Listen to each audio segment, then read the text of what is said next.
presupuesto y costo, ICO 514.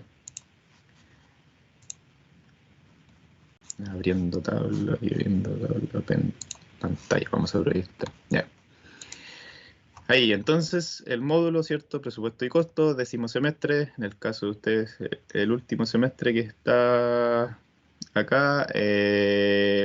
¿Cuántas horas presenciales vamos a tener? 72 y autónomas 78. Por lo tanto, esto es bien, hay harto trabajo autónomo, casi lo mismo que vamos a estar en clase. Van a tener que ustedes también estar desarrollando actividades como haciendo los distintos o preparando los distintos documentos que vamos a solicitar para la licitación simulada, la cual vamos a realizar. Mi correo fsaavedra@ucm.cl para que lo anoten por ahí en caso de cualquier consulta.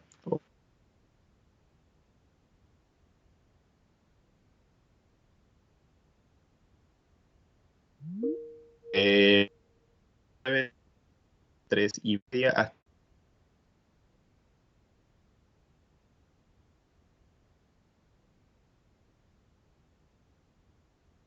leer, donde salen los contenidos. Acá está. Planificación por unidad. En esta planificación vamos a tener, ¿cierto?, las distintas actividades que nosotros vamos a realizar a lo largo del curso. Por ejemplo, en la primera unidad, donde salía antecedentes de licitación, está enmarcado en el aprendizaje, en el resultado del aprendizaje que dice que vamos a analizar los antecedentes de una licitación desde una mirada técnica, económica, financiera y administrativa de un proyecto de construcción.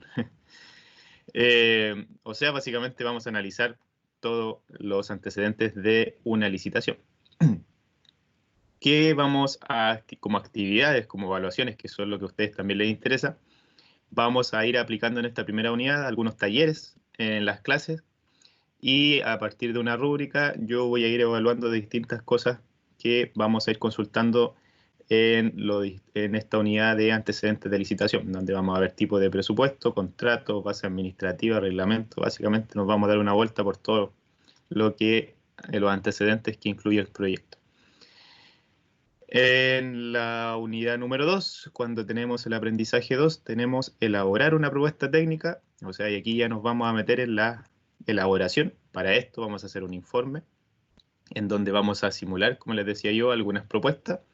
Y no, en esta parte no la vamos a simular, acá vamos a hacer solamente la elaboración de la propuesta. Al final, en la unidad 3, vamos a hacer la simulación. Y vamos a tener algunas pruebas escritas de conceptos que vamos a ir viendo durante la clase. Pruebas cortas, pero que van a ser de las materias que vamos a ir viendo. Luego vamos a argumentar, ¿cierto?, la propuesta técnica. Nuevamente, continuamos con la construcción de nuestra propuesta final y algunos talleres escritos entre medio. Y presentamos la propuesta final, que eso es lo que queremos llegar.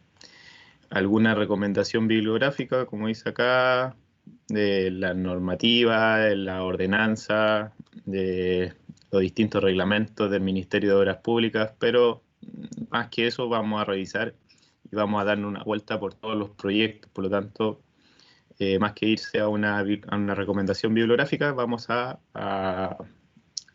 trabajar con los mismos proyectos. Así que de ahí van a salir bastantes y distintos tipos de recomendaciones bibliográficas que podamos tener. ¿Ok? Volvamos entonces a la presentación, que eso teníamos que verlo sí o sí.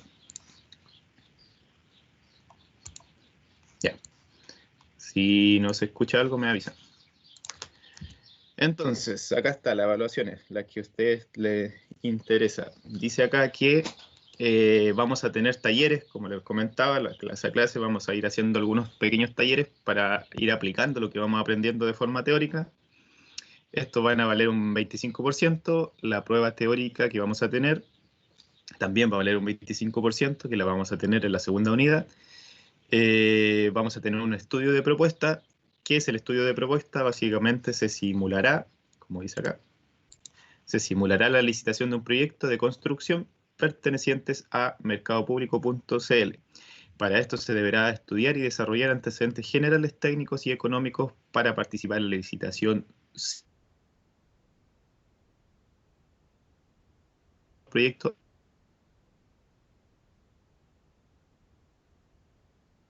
Y finalmente vamos a elaborar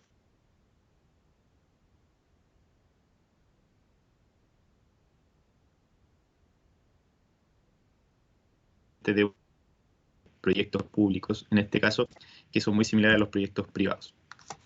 Creo que alguien está tratando de ingresar. Ahí. Entonces, les consulto a ustedes ahora. ¿Cuál es la diferencia entre sector e industria de la construcción? ¿Cuál es la diferencia entre cuando nosotros hablamos o se escucha por lo general hablar del sector de la construcción y la industria de la construcción? ¿Cuál creen ustedes que es la diferencia entre el sector y la industria? Para ir ya ingresando en materia. Los escucho.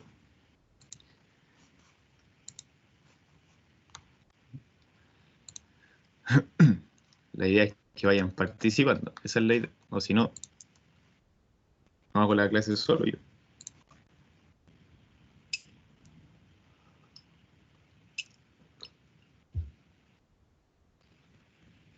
¿Sí?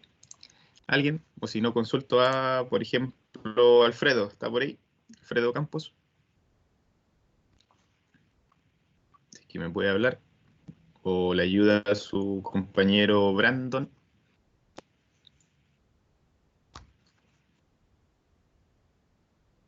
¿No? Ahí.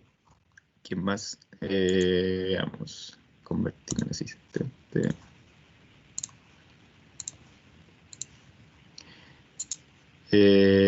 Tengo por acá a José Pacheco. ¿Está por ahí?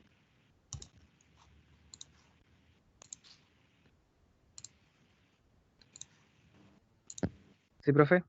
Brandon. Ah, perfecto. Brandon, dime, ¿qué entiendes tú por sector y qué entiendes tú por industria de la construcción? Igual alcanza a ver la presentación como que el sector sería el más general, también ¿Ya? como incluyendo los que ofrecen los productos, contratistas, como más, algo más general con más participantes. Y la industria sería ya lo más centrado como una obra o la gente que está más directamente relacionada con la obra, como los profesionales, los trabajadores. Perfecto. Muchas gracias. Estoy convirtiéndolo en asistente todos para que puedan tener la oportunidad de... Ahí sí. Ya. Gracias. Sí, como dice acá la presentación y como decía su compañero, la industria agrupa solamente a aquellos que están encargados que producen las obras, o sea, básicamente los que están ejecutando, los que están en terreno haciendo los proyectos o los que participan de los proyectos, sean estos, por ejemplo, arquitectos, ingenieros, tenemos nosotros calculistas, tenemos instaladores eléctricos, tenemos fin, que intervienen en el proyecto mismo. A esas personas y a todas las personas que intervienen en ese proyecto, nosotros los conocemos como industria de la construcción. A diferencia de esto, también se habla mucho del sector de la construcción, en donde se hace referencia a todas las personas que colaboran con la actividad. Por ejemplo, ahora que tan de moda el tema de los transportistas, voy a grabar antes de... Se me había olvidado. Ahora me acordé. Ahí sí. Ya, ahora que está tan de moda, como decíamos, el tema de los camioneros, por ejemplo, los encargados de transportar los materiales a la obra no son parte de la ejecución de la obra, pero si transportan los insumos con los que nosotros vamos a trabajar en una construcción, son partes del sector de la construcción, ¿ya? O sea, son partes de este gran sector que nosotros también participamos. En este caso, nosotros, por ejemplo, los estudiantes, no son parte de la industria, pero sí del sector, cuando todavía no están ejecutando proyectos de construcción. ¿Ya? Ahí la diferencia, son todos los que intervienen o colaboran a que se fomente esta actividad que es la construcción. Así que nosotros el día de mañana vamos a ser parte de la industria de la construcción. ¿Por qué vale la pena diferenciarlo? Porque la industria, como sale acá, está compuesta por empresas que generan la construcción, en donde nosotros nos vamos a desarrollar, sean empresas habitacionales y no habitacionales. Pueden ser empresas de obras civiles, como sabemos, no solamente hacemos edificación, también hacemos puentes, carreteras. También tenemos construcciones industriales, como las fábricas industriales de producción, y también tenemos obras de infraestructura, como los galpones industriales. El sector de la construcción comprende a cualquier persona cuyo objetivo sea construir alguna obra. O sea, cualquier persona que dentro de sus desempeños se encuentre el construir algo va a ser parte del sector de la construcción. ¿Qué tenemos acá? ¿Cuál es el grupo humano que compone esta industria? Más o menos nosotros ya nombramos algunos, pero dentro de estos nosotros podemos distinguir, por ejemplo, al mandante, que nos va a salir mucho la palabra mandante cuando veamos proyectos de licitación. Cuando hablamos de un mandante, hablamos de los dueños o de las personas que están a cargo de o que nos encomiendan a nosotros, los profesionales, la construcción de un proyecto. Como dicen acá, coinciden y determinan los objetivos del proyecto. Ellos son los encargados de ejecutar, perdón, no los encargados de ejecutar, son los encargados de contratar a las personas idóneas para ejecutar los proyectos de construcción. Son los que colocan el dinero, o sea, colocan la plata para que nosotros podamos hacer la pega. Luego, este mandante, cuando tiene algo en mente, cuando tiene una inquietud, una necesidad, se va y quiere que alguien le diseñe este proyecto, si es que el mandante no es un profesional del área de la construcción. Por lo tanto, se va donde nosotros los conocemos como arquitectos y ellos son los encargados de diseñar, los diseñadores, como dice acá, que transforman esto que tiene el mandante en mente, lo transforman y lo plantean como un proyecto de construcción. Entre paréntesis también, los arquitectos se dicen que son las personas que a nosotros nos mandan en la obra, y específicamente sí, porque ellos son los que nos dictan cuáles van a ser las cosas que nosotros vamos a desarrollar.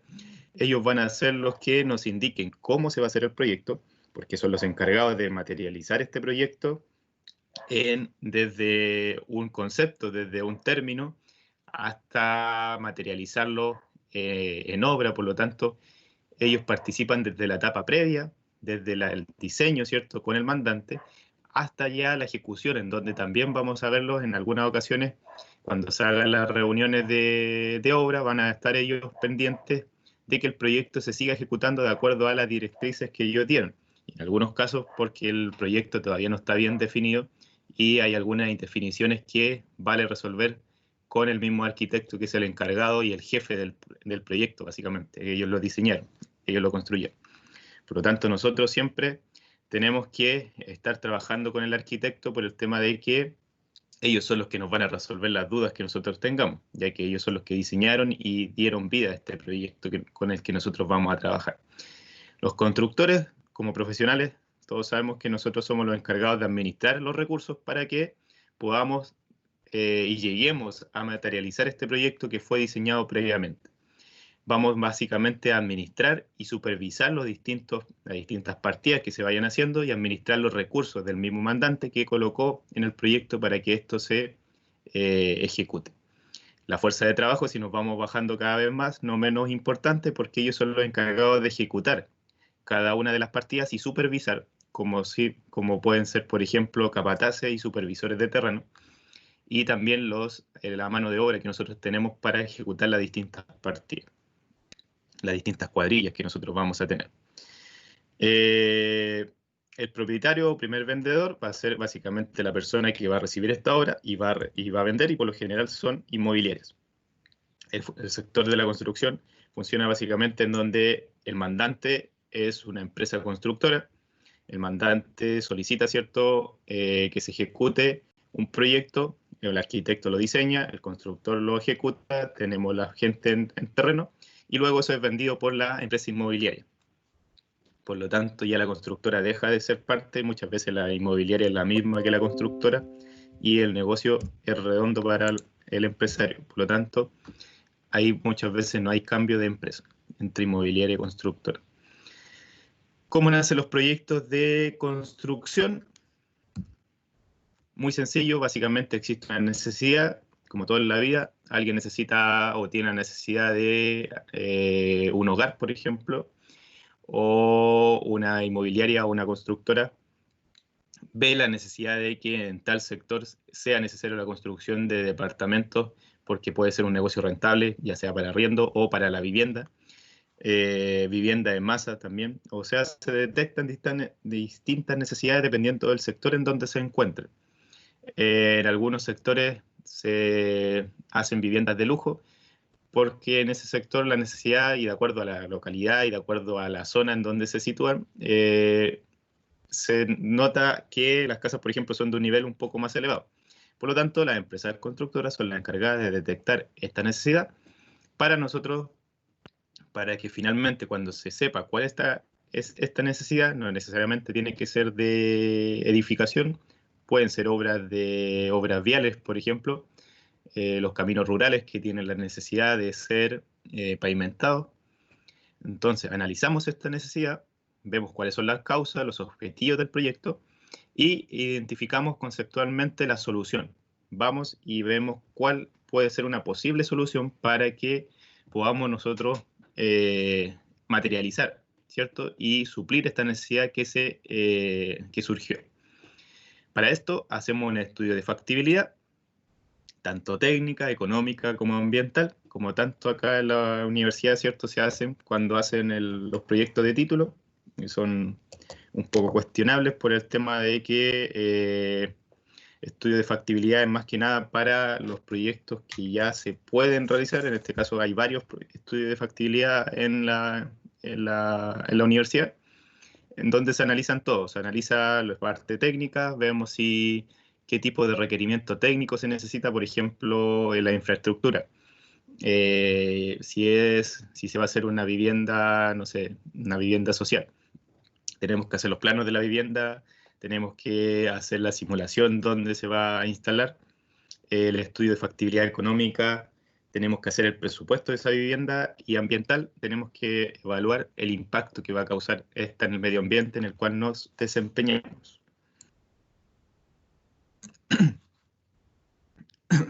Ya.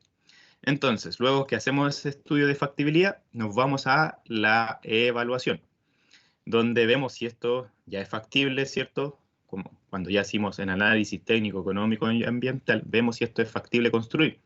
Muchas veces los proyectos, cuando son ambientalmente muy nocivos, generan mucho impacto, básicamente no es factible porque vamos a tener un sinfín de problemas. Si la evaluación sale positiva y creemos que este proyecto se puede hacer sin ningún problema, hacemos y vemos y buscamos las fuentes de financiamiento, y ahí sí a la banca nos tenemos que ir sí o sí por los proyectos que nosotros ejecutamos son de alto costo. Una vez que ya encontramos la fuente de financiamiento, nos encargamos de comenzar a pagar esto para que se comience a ejecutar. Para esto comenzamos con el diseño. Y acá entran nuestros amigos los arquitectos, donde comienzan a desarrollar este proyecto y participan tanto del diseño como de la parte de la construcción, ya que tienen que ir verificando que sigan ejecutando de esa forma, o si hay alguna indefinición, que muchas veces lo hay, tienen que ir solucionando a la marcha estas distintas indefiniciones, cosa que no debería ser. Los proyectos deberían quedar mucho más definidos y no deberíamos preguntar básicamente nada porque el proyecto ya viene completo. Pero nosotros sabemos que los proyectos que todavía salen a medios y a media y todavía no están aptos para construcción, y ya nosotros estamos trabajando con ellos en obra. Entre el diseño y la construcción está la licitación. Obviamente tenemos que buscar una empresa. Cuando se está en la etapa de diseño se busca una empresa que ejecute este proyecto, y esto es lo que vamos a aprender nosotros, cómo se hace, cuáles son los antecedentes que nosotros vamos a necesitar en la licitación, antecedentes administrativos, financieros.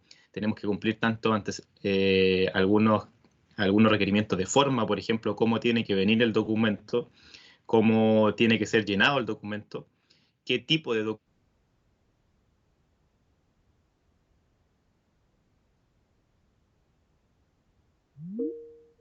En la parte económica, en la parte técnica, que eso ya es otro tema. Así que hay varios aspectos que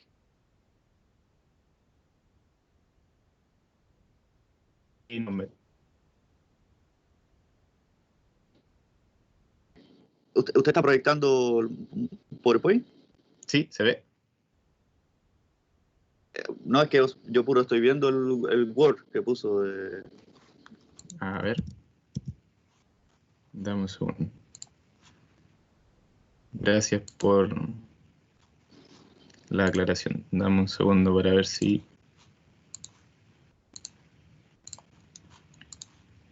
Déjame ver si puedo acá... ¿Ahí se ve? Ahí se ve. No, todavía. ¿Ahí se ve? Ahí llegó, parece. Que va viajando bien. Etapa del proyecto. Sí, eso. Antes no se veía. No.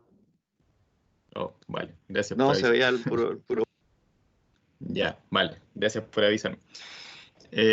Bueno, nuevamente, lo que estábamos proyectando básicamente eran los distintos, las etapas de los proyectos. Hablamos de la industria de la construcción. Bueno, igual se los voy a dejar en el sistema, el grupo humano que trabaja en la industria y cómo nacen los proyectos.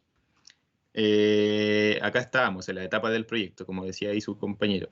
Teníamos la existencia de una necesidad, análisis de la necesidad, identificábamos las soluciones, teníamos el estudio de factibilidad, la evaluación, financiamiento, el diseño, donde ahí íbamos, la licitación, donde yo estaba hablando que íbamos a reunir una serie de antecedentes para lograr participar de esta licitación, tanto antecedentes de forma como antecedentes técnicos y económicos. Y finalmente nosotros estábamos hablando de la etapa de la construcción, en donde ya básicamente definimos qué persona o qué empresa va a ejecutar este proyecto, le cedemos el presupuesto que nosotros tenemos y esta empresa ejecuta la construcción a partir de un valor que nosotros llegamos a acuerdo en la etapa de licitación. Obviamente, a ver, alguien está ingresando ahí. Sí. A partir de este valor que nosotros determinamos en la licitación, nos vamos con la construcción, en donde acá nosotros nos desempeñamos por excelencia, en donde vemos todo el tema de las estrategias, ¿cierto? Constructivas, planificación, metodología de trabajo, tenemos los contratos laborales y hay un sinfín de cosas que vemos en construcción. Luego, la puesta en marcha, cuando esto ya está listo, ¿cierto? Hacemos la apertura y puesta en marcha de la propiedad o del inmueble. Y finalmente la operación y mantenimiento, cosa que hoy en día no se coloca tanto énfasis, pero hay una etapa de mantención que hay que realizar sí o sí luego que la obra termina y es entregada al propietario final, sea una obra de edificación o sea una obra vial. Hay una etapa de mantención posterior que hay que hacer sí o sí porque cada cierto tiempo se necesita renovar ciertos espacios. Ahí hay un vacío que hoy en día no se ataca tanto. Bueno, acá nuevamente la etapa del proyecto, que estábamos hablando recientemente, la necesidad, el análisis, la identificación de la solución, para llegar finalmente a la operación y mantención. ¿Dónde nos vamos a situar nosotros? En esta oportunidad nos vamos a situar en la etapa de licitación. Acá nos vamos a ver nosotros cómo hacemos esta licitación o cómo se hacen estas licitaciones y cuáles son las solicitudes que nos hacen. ¿Okay? Entonces, pero ¿en qué etapa comienza el proyecto constructivo? Hablamos anteriormente que había una necesidad, se evalúa, se hace un estudio de factibilidad, pero en algún punto de estas etapas de un proyecto tiene que comenzar el desarrollo del proyecto constructivo. ¿En qué parte sucede esto? ¿Qué creen ustedes? Si vuelvo atrás. ¿Dónde comienza recién, después de pasar todas estas etapas, comienza el desarrollo del proyecto? ¿Quién es el primero que interviene? De acuerdo a lo que veníamos hablando.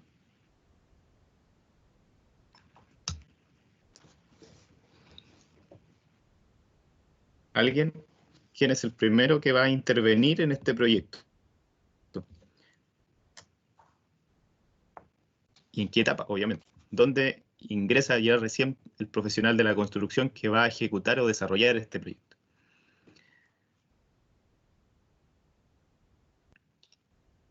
Pudiera ser, así viéndolo a grandes rasgos, tengo yo la necesidad, ¿cierto? Acá el mandante es el que del cual surge la necesidad. Él mismo puede hacer el análisis, asesorado ciertamente, pero él mismo hace el análisis.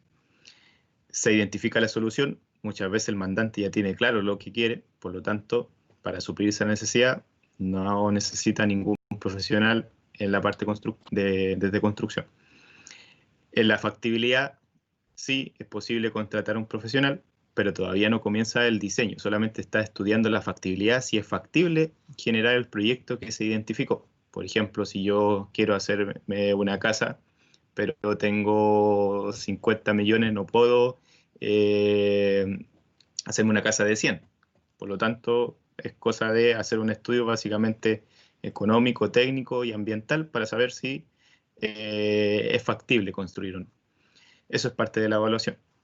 El financiamiento se busca cuando ya tengo la idea y recién acá, en el diseño, si es que nos colocáramos a pensar si nosotros tuviéramos un proyecto propio, nos surge esta necesidad, pasamos por todas estas etapas y recién acá en el diseño tendríamos que buscar a un profesional que nos realice, ¿cierto?, el proyecto, que nos comience a armar este proyecto que nosotros nació de esta necesidad que nosotros teníamos. Por lo tanto, ¿cuándo comienza y en qué etapa comienza el desarrollo del proyecto constructivo? Básicamente en el diseño. ¿Qué tipo de diseño? El diseño arquitectónico, en donde vamos a materializar los requerimientos del mandante en un plano, considerando cada una de las restricciones que habíamos visualizado en la evaluación técnica, ¿okay? En la evaluación de factibilidad. En proyectos habitacionales y en alguna obra de infraestructura es responsabilidad del arquitecto realizar el diseño. En caminos, por ejemplo, o en obras viales, la participación del arquitecto es nula porque el proyecto de obras viales se ejecuta gracias a la participación y a la ejecución del diseño de un ingeniero que hace el proyecto, que nos colocan cuáles son las capas, si tiene base, tiene sus bases, tiene asfalto, tiene hormigón. Eso es materia del ingeniero, en este caso muchas veces calculista, que es el encargado de ejecutar los proyectos de camino, y lo mismo en alguna infraestructura que tengan que ver con el rubro vial. En cambio, los puentes sí hay participación de arquitectos, pero también en menor medida. También los ingenieros calculistas y los que están encargados de calcular la estructura son los que finalmente le van a dar la forma a este proyecto, porque tenemos que analizar algunas cosas como las cargas que van a estar en juego, que son parte de la ingeniería, no son parte de la arquitectura. Por lo tanto, el diseño arquitectónico es el que generalmente se realiza en los proyectos habitacionales. ¿Cuáles serían las etapas de este proyecto? Básicamente se programa con el propietario del proyecto, con el mandante que nosotros vamos a conocer de aquí en adelante. La ejecución de un anteproyecto, se ejecuta el anteproyecto por parte del arquitecto, en donde se hace un bosquejo básicamente de la solución. Y esto es lo que yo decía, que muchas veces los proyectos salen a construcción sin estar terminados para construcción, porque en obra muchas veces salimos nosotros con proyectos que vienen derivados desde el anteproyecto, cosa que no debería ser. Deberíamos nosotros tener los proyectos ya de construcción. Por lo tanto, se hace acá el bosquejo de la solución y luego se hace el proyecto de arquitectura como tal, en donde en algunos casos se llega a la construcción de una maqueta para que se pueda visualizar de mejor forma. No significa que sea una maqueta de estas que se hacen con palitos de maqueta, sino que puede ser una maqueta virtual.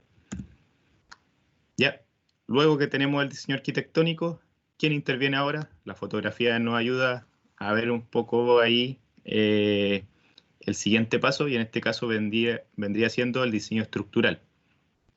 Tenemos este proyecto, tenemos el bosquejo de cómo va a ser. Ahora tenemos que analizar si y tenemos que analizar la estructura que va a sostener este proyecto, porque los arquitectos, por eso existe esta pelea generalmente entre que los arquitectos diseñan algo y luego esto hay que plasmarlo y hay que llevarlo a la realidad. Por lo tanto, lo que se hace es que lo toma ahora una empresa o el ingeniero estructural y se encarga de a este proyecto incorporarle algunos datos con respecto a la materialidad, a los refuerzos que tiene que tener, por ejemplo, cuánto fierro, cuánto acero va a tener esta estructura. Por lo tanto, básicamente el diseño estructural acá es fundamental, porque son los encargados de decirnos a nosotros cuánto o cómo se va a componer nuestra estructura. En función de eso, nosotros vamos a poder después comprar los materiales para la ejecución de la obra gruesa, por ejemplo. Por lo tanto, acá entra el ingeniero calculista, en donde es el encargado de estimar las soluciones estructuralmente, de acuerdo a su vida útil, a la vida útil que va a tener esta edificación o esta obra que nosotros vamos a ejecutar.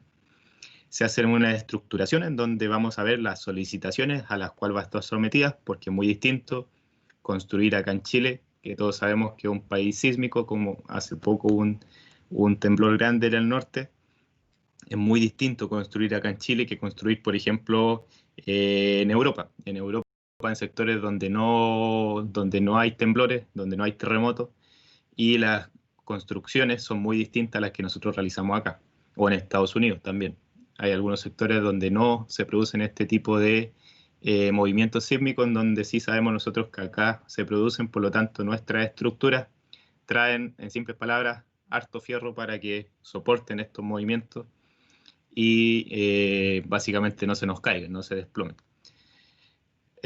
Por lo tanto, se tiene que evaluar dónde se va a construir, obviamente.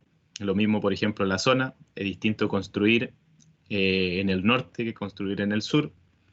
Ahora, con el cambio climático, esa distinción ya se acotó un poco. No debería ser tal. Antiguamente sí se notaba un poco más, donde las construcciones del norte eran un poco más ligeras y en el sur eran más reforzadas por el tema del frío y la lluvia. Ahora ya debe ser así, el tema del cambio climático. Luego entonces que se hace esta estructuración, a partir de la solicitación y la resistencia a las cuales va a estar sometida esta estructura, se diseñan los elementos estructurales, ¿no? Se diseñan los pilares, las vigas, las cerchas, las losas y todas las estructuras en general de la edificación. Por lo tanto, ahí sí el ingeniero calculista tiene harto trabajo porque se nos encarga de decirnos cuál es la estructura, qué tipo de malla vamos a utilizar, qué tipo de acero, cuál es el diámetro, en función de los cálculos de la solicitación. Y ahora, ¿quién entra ahora? Si ya tenemos el de arquitectura, lo tomo el de arquitectura, lo coloco con el estructural, le doy forma a la estructura de la maqueta que me envió el arquitecto, pero me falta algo fundamental y no menos importante, que son las instalaciones, como bien vemos acá en la fotografía, y lo que nosotros también conocemos como especialidades. Va a depender de la naturaleza de cada proyecto.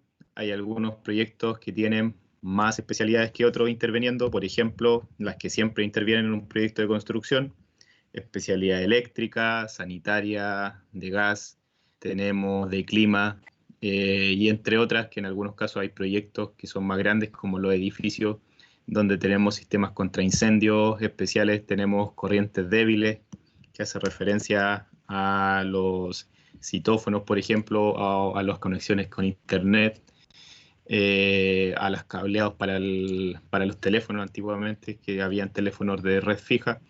Por lo tanto, hay distintas corrientes débiles que también circulan por la propiedad, si es que esto así lo requiere el proyecto. Pero principalmente nosotros sabemos que en construcción y en una obra tradicional tenemos instalaciones eléctricas, sanitarias, de gas y de clima. En algunos casos clima tampoco existen en obras de edificación. Pero en proyectos más grandes sí los traen. Por lo tanto, depende de cada proyecto de cuáles van a ser las especialidades que van a ir interviniendo en nuestro proyecto. Y otras también, estas especialidades complementan y terminan de definir el proyecto final. ¿Por qué?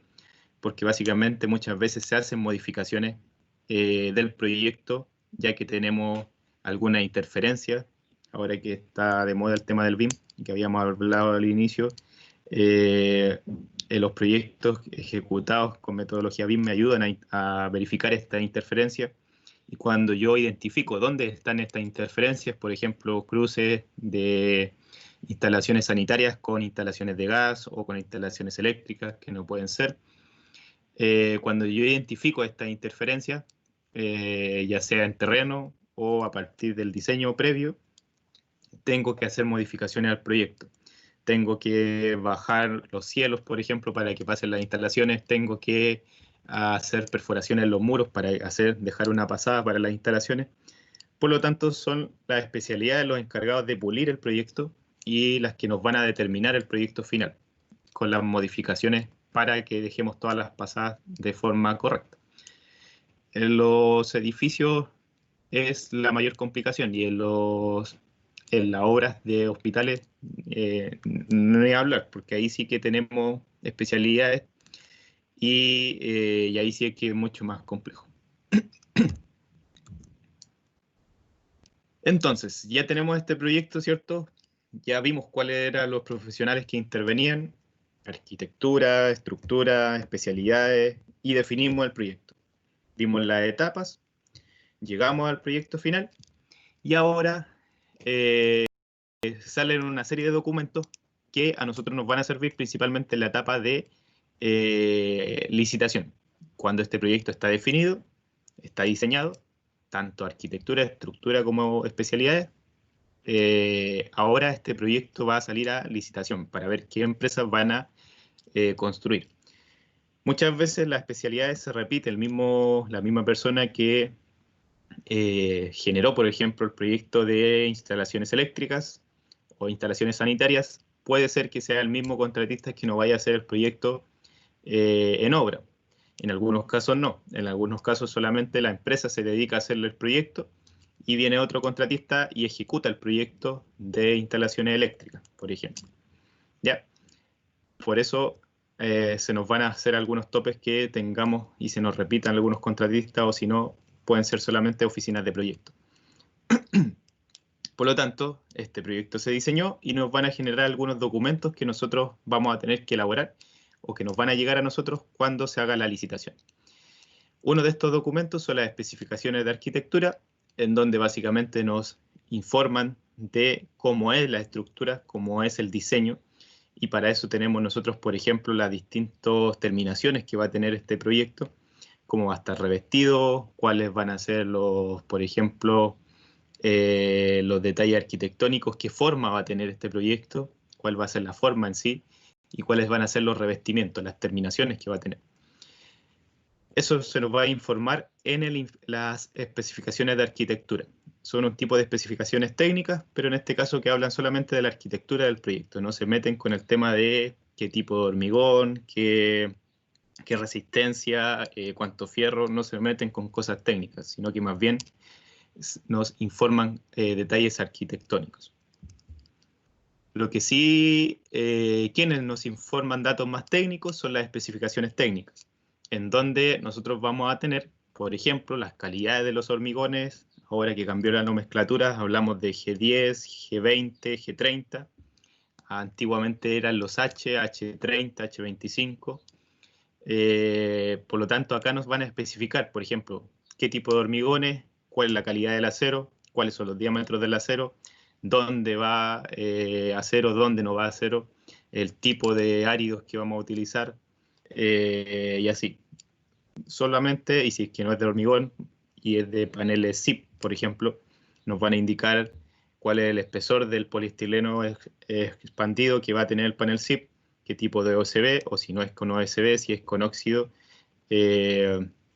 Por lo tanto, tenemos distintos tipos de elementos para que nosotros vamos a tener que considerar acá en las especificaciones técnicas, dependiendo de la estructura que nosotros vamos a tener que realizar. No necesariamente tiene que ser de hormigón, puede ser de madera también. Y eso lo va a informar las especificaciones técnicas. Luego, estos son datos netamente técnicos del proyecto, por lo tanto, una vez que nosotros definimos estas especificaciones que nos generó el arquitecto, que se generó a partir del proyecto estructural con las especificaciones técnicas, va a surgir un documento específico que son las bases administrativas, que va a ser parte de la licitación del proyecto. Estamos hablando, ya diseñamos el proyecto, ahora estamos hablando de los documentos para la licitación. Las licitaciones, o las bases, perdón, administrativas, es aquel documento en donde se me indican las cláusulas, como dice acá, que definen los roles entre los responsables del proyecto. Acá se indican una serie de artículos, una serie de elementos, como bien sale acá, artículo 1, artículo 2, artículo 3, en donde con las cuales nosotros nos vamos a regir para poder nosotros hacer el proyecto. Por ejemplo, se va a entender por mandante la persona que está a cargo del proyecto o que es propietaria del proyecto. Nos van a definir distintos elementos para nosotros poder desarrollar este proyecto y que no hayan discrepancias a la hora de nosotros poder desarrollar este proyecto. Cómo definirnos algunas cosas, como el caso del mandante, por ejemplo, o quién es el responsable de resolver discrepancias. En caso que tuviéramos una discrepancia entre proyectos de arquitectura, estructura y de instalaciones, ¿quién es el encargado de definir esa solución? ¿Quién es o dónde se va a ubicar nuestro proyecto? ¿Cuáles son las direcciones? ¿Quién es el responsable o quién es el inspector que nos va a fiscalizar a nosotros? ¿Quién nos va a recibir la obra? Por lo tanto, hay varias definiciones acá que son parte de las bases administrativas, solamente datos administrativos del proyecto. Además de esto, vamos a tener las que también se llaman bases de licitación. Pueden ser bases administrativas o bases de licitación. Y ahí es donde yo les decía que van a ir términos de referencia especiales con respecto a la metodología BIM. En algunos casos van a ir algunos términos que nos van a solicitar distintos entregables BIM, como pueden ser, por ejemplo, que el proyecto esté modelado y esté coordinado con algún software en específico. Va a depender básicamente del proyecto. Y finalmente tenemos el presupuesto, en donde también intervenimos nosotros para presupuestar y para verificar que lo que se proyectó, las bases también nos dicen un estimativo de cuánto nos va a salir o hasta cuánto nosotros podemos ofertar. Y en este caso el presupuesto es netamente orientativo. El presupuesto final va a ser el que desarrollemos nosotros y va a ser el que con el que nosotros vamos a participar de la licitación. Acá en este presupuesto que vamos a aprender a construir, se incluyen, por ejemplo, los costos directos de la obra asociados a la construcción, como pueden ser, por ejemplo, los materiales, pueden ser la mano de obra, que son costos directos de construcción, pueden ser el arriendo de equipos, de herramientas, ¿ya? Esos son costos directos. También tenemos gastos generales. En este caso, los gastos generales son asociados de forma directa e indirecta a la obra, porque hay gastos generales que pueden venir desde el arriendo de las oficinas en las cuales se va a funcionar la obra. Tenemos que tener oficinas, por ejemplo, para el jefe de obra, el director del proyecto, el encargado de calidad, y así, tienen que ellos tener su oficina en obra, que puede ser, generalmente se arrienda un container, ¿cierto? Y ahí se ejecutan los emplazamientos de la obra. Estos son parte de los gastos generales, el arriendo de containers, el arriendo de oficinas para nuestro personal, o el arriendo de los baños químicos en algunos casos, o la construcción, por ejemplo, de comedores para el personal que esté trabajando en nuestra obra, el pago, por ejemplo, de un guardia que esté de turno para que nos cuide y verifique que no roben nada de los elementos que tengamos en la obra, son parte de los gastos generales, no son costos indirectos que se les va a asociar al proyecto, ya que no son gastos exclusivamente de construcción, no se asocian a la construcción propiamente tal, pero son parte de la obra. Sabemos nosotros que tenemos que tener a alguien que cuide en la noche, tenemos que tener un guardia, tenemos que tener baño, hay que tener comedores, hay que tener un sinfín de cosas para poder ejecutar el proyecto. También se pueden adherir a este presupuesto algunos costos imprevistos, en caso de algún accidente, en caso de que suceda alguna catástrofe, pueden considerarse un porcentaje extra en caso de imprevisto. En los últimos presupuestos, por lo general no se colocaba este ítem, pero sí es bueno estipularlo en los contratos que se ejecuten para la ejecución del proyecto, en caso de algún imprevisto que no se había planificado previamente en la etapa de licitación. Y las utilidades. Básicamente las utilidades que hacen referencia a cuánto la empresa va a ganar, cuánto es lo que quiere ganar la empresa y cuánto va a sacar como utilidades de proyecto, que por lo general anda dentro del 10 al 15%, dependiendo de la empresa. Y dependiendo de la situación. Hoy en día puede ser que los proyectos ya, como está la situación con el tema del coronavirus, muchas empresas prefieren tener trabajo, rebajar sus utilidades, pero que se siga moviendo el negocio, no quedar parado. Por lo tanto, las utilidades pueden ser menores en esos casos, pero por lo general anda alrededor del 10 al 15% del presupuesto total. Ok, por lo tanto, vamos a asociar a este presupuesto algunos gastos directos de construcción que nos va a tocar calcular. Vamos a asociar algunos gastos generales. También vamos a saber cuánto, por ejemplo, nos cuesta el arriendo de una oficina mensualmente, cuánto nos cuesta tener al guardia ahí sentado en la puerta para que vigile la obra, cuánto nos cuesta, no sé, un sinfín de actividades, arrendar, por ejemplo, una bomba de hormigón para hormigonar los muros de mi edificio. Vamos a tener que considerar todo eso. ¿Y cuánto nos cuesta comprar un camión de hormigón? Tan fácil como eso, ¿cierto? Saber cuánto vale eso en la práctica. Eso también tenemos que nosotros visualizar ahora en esta etapa. ¿Ya? Así que ahí llegamos al final de la presentación por el día de hoy. Quiero ahora saber, a ver, convertir en asistentes, cambiar.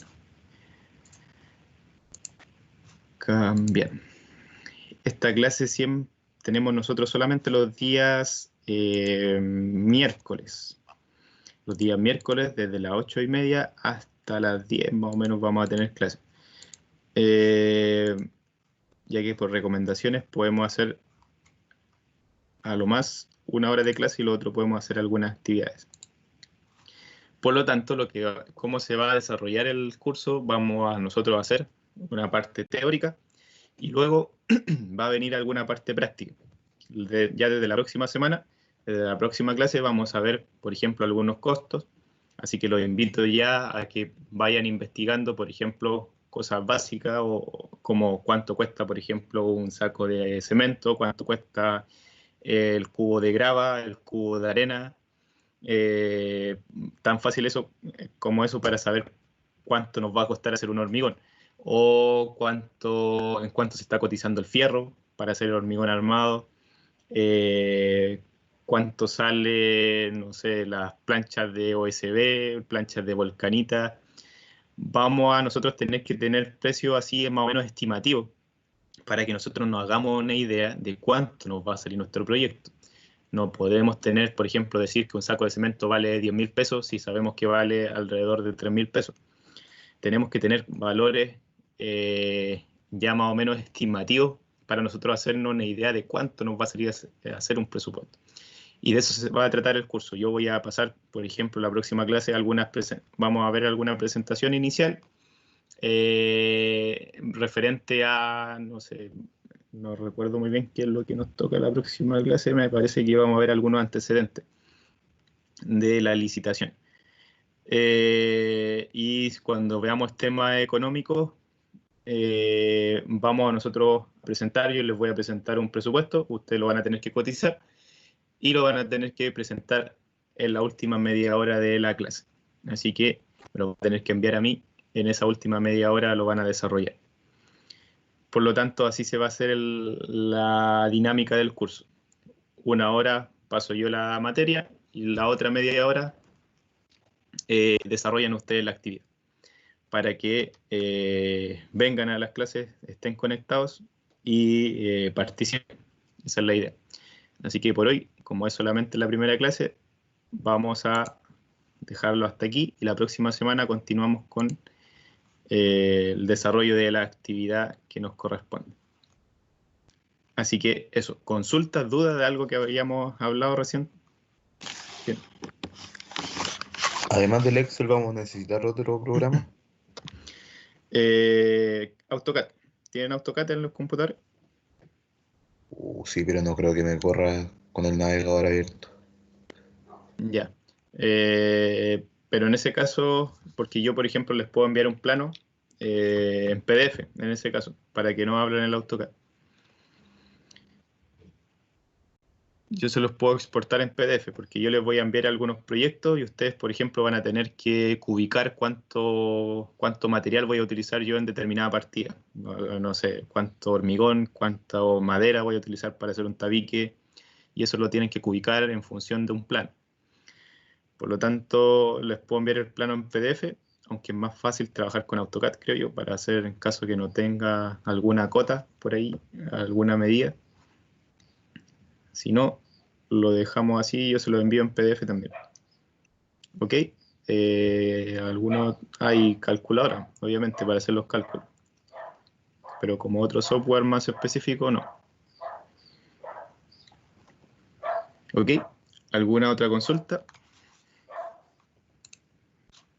Si no, nos volvemos a encontrar entonces el próximo día miércoles. Así que ánimo para que vengan a clase y hagamos las actividades que vamos a ir haciendo clase a clase. Eso. Nos vemos entonces el miércoles. Muchas gracias.